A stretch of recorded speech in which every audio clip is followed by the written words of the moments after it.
ورفعت عيني للسماء أرى بها. Maka siapa saja yang mengaku sebagai cucu baginda Nabi ingin dipercaya, silahkan adakan tes DNA dan kita akan percaya kalau DNA-nya sesuai dengan DNA orang Arab, sesuai dengan DNA Bani Hashim, sesuai dengan DNA daripada Bani Abi Thalib, ayah daripada Sayyidina Ali karramallahu wajhah. Karena apa, saudara-saudara? Hari-hari ini banyak orang yang mengaku-ngaku sebagai cucunya baginda Nabi besar Muhammad, kemudian mereka datang untuk memecah belah umat. Ini sudah sampai kepada titik yang sangat mengkhawatirkan. Ulama selama ini diam. Kenapa? Karena selama ini belum ada indikasi umat Islam terbelah. Kalau dia ngaku cucu Nabi untuk mempersatukan Islam, urusan ngakunya pada cucu Nabi itu urusan dia dengan Allah.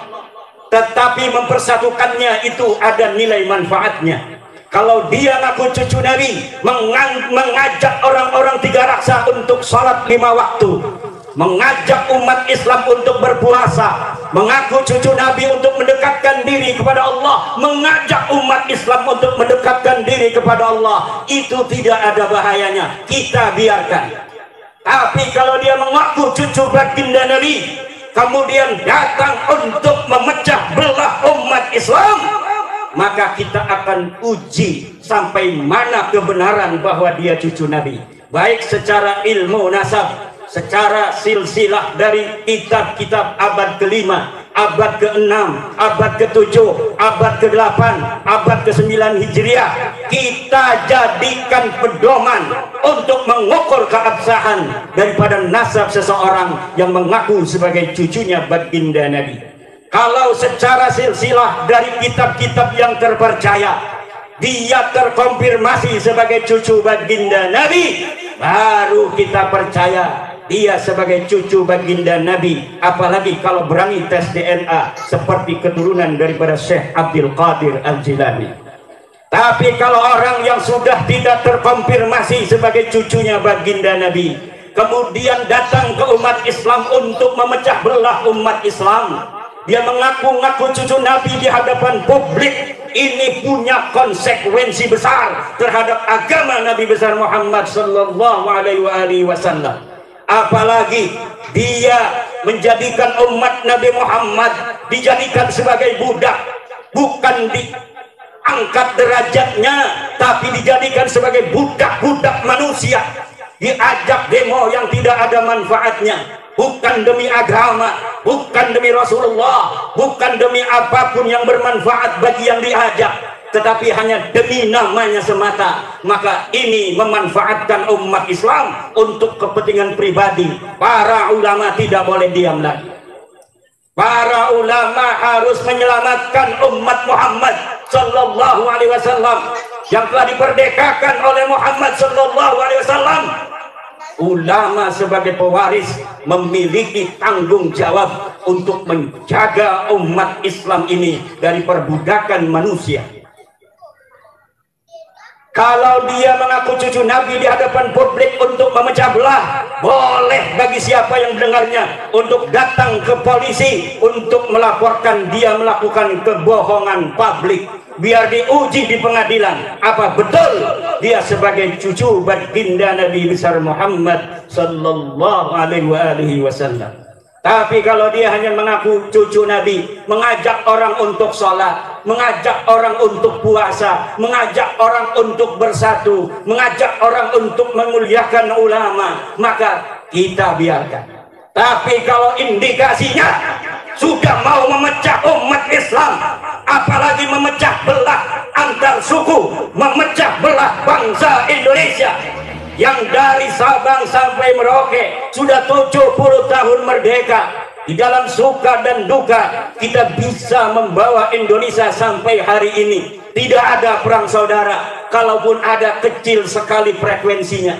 Namun sekarang ada upaya-upaya untuk mengadu domba antara umat Islam dengan umat Islam lainnya, memecah belah antara satu umat Islam dengan kelompok umat Islam lainnya.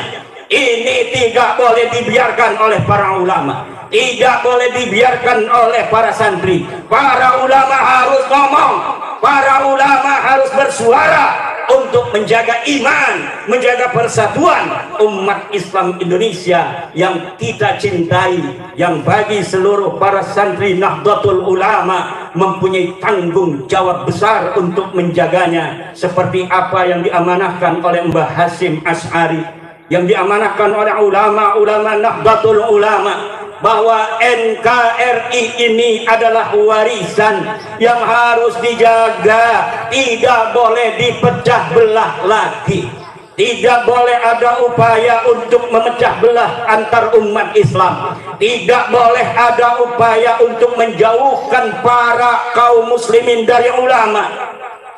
Ini indikasi menjauhkan umat Islam dari ulama pun sudah ada, untuk dia mengambil para umat ini untuk dijadikan budak-budaknya, kemudian diajak untuk berdemo, diajak untuk berbuat sesuatu yang dapat mengganggu keamanan dan ketertiban bangsa Indonesia.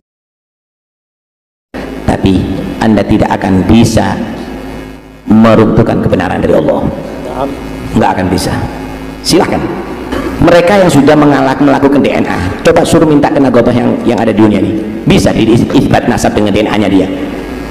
Bisa saudara, ini ngawur, ini ngawur, karena memang tidak ada DNA itu menjadi alat untuk menetapkan nasab. Jauh, segala sesuatu yang jelas kalau diperdebatkan menjadi nggak jelas. Karena itu Nabi SAW menyatakan, ma ballaghomun ba'da hudan illa kanu utul jadal. Tidak ada manusia yang menjadi sesat setelah dia tadi itu tahu kebenaran, kecuali karena banyak debat. Paham ya? Nanti sholat diperdebatkan, nanti puasa diperdebatkan, nanti hijab diperdebatkan. Yang sudah jelas jangan diperdebatkan. Paham ya? Semakin tidak jelas, itu namanya syubhat. Syubhat itu orang yang membuat keruh, membuat gaduh. Paham ya? Membuat gaduh. Ya jangan mau dong, udah bersih, udah jernih dibuat gaduh mau. Gila sudah. Karena itu kesesatan itu terjadi setelah jelas karena banyak debat. Jangan memperdebatkan yang sudah jelas, percuma. Tambah menjadi sesat, bukan menjadi ini ya. Tapi memang ada orang-orang yang seperti ada orang-orang yang memang begitu, ada. Kita nggak menuduh bayaran atau tidak, memang ada orang yang menjadikan hal yang yakin menjadi ragu, bukan mengajarkan keyakinan semakin mantap. Ada begitu. Begini loh saudara, kalau ada orang yang tidak mengerti masak kemudian dia makanannya nggak enak, itu adalah hal yang biasa, nggak mungkin akan diperdebatkan. Tapi ketika ada orang yang dia tadi itu ngerti masak kemudian masakannya nggak enak, itu berarti ada tujuan, mungkin merusak restorannya itu, pelanggannya supaya nggak laku, supaya tokonya nggak laku. Sama dengan orang awam ngobati orang sakit kemudian kok sampai tambah parah, itu biasa. Tapi kalau orang yang ahli dia mengobati atau operasi sampai mati atau tambah parah, jangan-jangan dia itu adalah malpraktek. Ini menjadi masalah. Itu biasa. Yang merusak ilmu itu orang yang tahu ilmu, yang mempermainkan hukum itu orang ahli hukum. Yang malpraktek itu adalah dokter. Kalau orang bukan malpraktek, kalau orang bodoh di pasar praktek, ya pasiennya yang keliru. Paham ya? Hal biasa itu, hal biasa. Nggak perlu kita bingung ya. Jadi kalau sudah jelas, kenapa harus berdebat? Nih, ini baju apa warnanya? Putih. Ada orang pasakan itu bukan putih, itu coklat atau itu abu-abu. Itu mau bingung. Tinggal kan menyatakan oh orang ini nggak jelas ini matanya nih. Hah? Ternyata matanya yang tidak selesai. Ada apa? Nah, karena itu nggak perlu kita ribut sebetulnya. Ada apa ribut gitu loh? Nah, orang 7, orang 8 buat apa bingung gitu loh? Nggak ada urusan. Karena itu jangan hanya sibuk dengan itu semuanya. Belajar ilmu yang benar. Hah? Belajar ilmu yang benar. Ini semuanya akan berlalu. Nah, ini semuanya akan berlalu. Nggak ada membuang waktu lah Anda kalau membahas itu aja, capek nantinya, sayang lah ya, sayang. Silahkan Anda mau berusaha, silahkan sekuat Anda, dan yang bayar kalau ada bayarnya silahkan keluarkan banyak duit Anda, tapi Anda tidak akan bisa meruntuhkan kebenaran dari Allah, nggak akan bisa. Silahkan, dan itu bukan hal yang baru, itu juga dari dulu juga ada, nggak ada masalah, biasa lah itu, biasa. Saudara, kasih tahu ya, yang bersaing dengan penjual es sama-sama penjual es, tidak mungkin penjual bakso. Penjual bakso dengan penjual es bisa kerjasama. Yang bersaing dengan penjual bakso sama-sama penjual bakso. Yang bersaing dai itu sama-sama dainya. Yang bersaing dalam ceramah ya sama-sama penceramahnya. Itu biasa ya, itu biasa. Tinggal kamu merasakan mana yang nikmat, bakso mana yang nikmat, es mana yang nikmat, mana yang halal, mana yang baik, tinggal kamu yang pilih. Tinggal kamu yang pilih. Monggo silakan. Kalau Anda misalnya senang dengan bakso mercon, monggo. Kalau Anda ingin merasakan bakso misalnya pedas, silahkan, Anda bisa pilih. Tidak ada masalah, tidak ada masalah. Tetap aja lanjut, tidak ada lanjut, biarlah. Tapi tidak mungkin. Wallahu alibun ala amri. Allah pasti menjadikan yang terbenar, yang diridhoi oleh Allah pasti akan, itu adalah unggul. Ada orang dia tadi itu terpengaruh, ada orang dia itu mempengaruhi. Paham ya? Ketika menjadi jelas bahwa itu tidak benar, ya orang akan berubah lagi. Orang akan berubah lagi. Udahlah, biasa aja, biar nanti orang akan tahu dengan sendirinya. Bohong ditutupi, tambah bohong, lama-lama oh pendusta ini, orang akan tahu nanti. Paham ya? Minta ini sudah jelaskan ini, oh cuma sekalipun ulama seluruh dunia berkata apapun, saya tetap, ya sudah. Ada apa inti ladeni? Tidak perlu diladeni. Tidak perlu diladeni. Udahlah, kita nggak perlu bicarakan fulan atau fulan. Belajar seperti begini ini membersihkan hati, menenangkan jiwa. Nggak usah urusan itu. Karena itu kalau cari ilmu, belajar. Jangan di Google, jangan di medsos. Inti kalau cari ruwet ke situ. Tapi kalau mau cari ilmu, sini, ngajian sini. Ke sini. Wah, itu doktrin itu. Ya sudah, terserah. Ya, saya ngajak yang baik.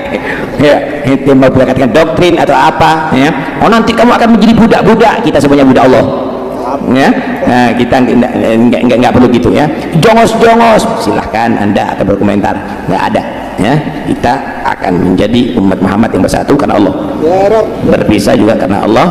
Berkumpul karena Allah. Alhamdulillah kita kumpul ada di masjid, kita sholat berjamaah, kita bahas ilmu agama. Alhamdulillah, udah cukuplah, kita nggak perlu macam-macam. Silahkan Anda membahas ilmiah, tapi Anda tidak meladeni, Anda tidak pernah hadir, Anda hanya keluar-keluar. Kita DNA. Saudara, sekarang saya mau tanya, ini kita kasih gambaran. Mereka yang sudah melakukan DNA, coba suruh minta kena gobah yang ada di dunia ini, bisa diisbat nasab dengan DNA-nya dia? Nah, bisa, saudara. Bisa. Ini ngawur. Dia menyuruh misalnya yang saya di DNA. Oke, kamu yang sudah menyatakan DNA kamu benar, coba minta kena gobah di seluruh dunia. Bisa tidak kamu dianggap Sayyid dengan DNA kamu? Nggak akan diterima. Gitu loh.